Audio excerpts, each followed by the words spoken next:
Merci beaucoup. Après 500 milliards de dollars de dépenses inflationnistes de ce gouvernement, on voit aujourd'hui le plus grande augmentation d'inflation en 30 ans. À 4,8 le taux d'inflation impose de coûts additionnels sur les familles pour la nourriture, l'essence, le chauffage et surtout l'immobilier. Ce qui est intéressant parmi les chiffres aujourd'hui, c'est que les augmentations les plus exorbitantes ne sont pas pour les produits qu'on achète du monde. C'est pour des produits que nous avons ici au Canada. Par exemple, la nourriture.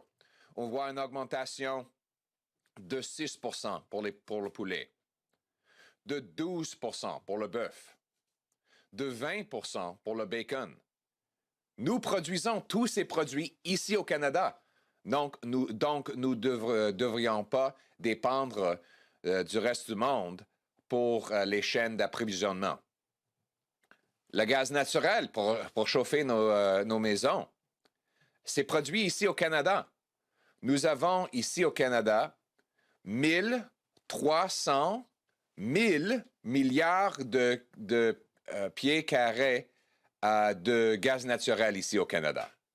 Donc, nous ne dépendons pas sur le reste du monde pour fournir le gaz naturel. C'est produit ici au Canada et l'augmentation de 20 est incroyable. Finalement, l'augmentation de l'essence de 30 Encore, nous avons le troisième plus grand montant de pétrole au monde.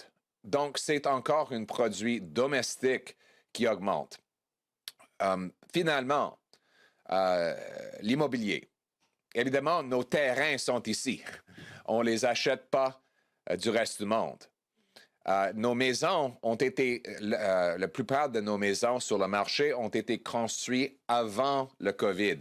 Donc, les chaînes d'approvisionnement internationaux ne sont pas responsables de cette augmentation non plus. Je remarque aussi que le taux d'inflation est incroyable de 4,8 ne calcule même pas l'augmentation des prix d'immobilier. C'est parce que la méthode de Statistique Canada n'inclut pas le prix d'immobilier dans le calcul. Donc, si on avait inclus l'augmentation de 26 dans le prix des maisons, le taux d'inflation aurait été même beaucoup plus grand. Et cet aspect de notre économie est énorme. Il ne faut pas oublier que dans l'année dernière, on a eu 450 milliards de dollars d'achat des maisons et d'immobilier. Et ça comprend à peu près 20 de notre économie en termes de PIB. Donc, on exclut toutes ces augmentations du calcul. Pour résumer, les politiques du gouvernement fédéral augmentent le coût de la vie.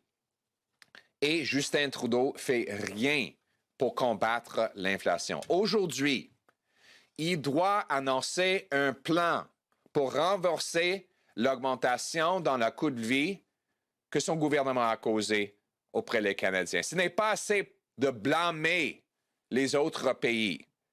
Il faut un plan ici au Canada pour combattre l'inflation parce que nos familles ne peuvent pas payer le prix. Et je remarque en conclusion que l'augmentation des salaires était de 2,6 la moitié de l'augmentation dans le coût de vie.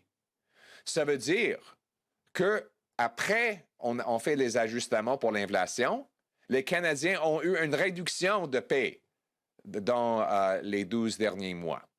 Donc, les réductions de paie, les coûts plus élevés, une économie faible, c'est le temps d'agir. C'est juste l'inflation et les Canadiens en ont eu assez. Merci, monsieur. Merci tout le monde. Et maintenant en anglais.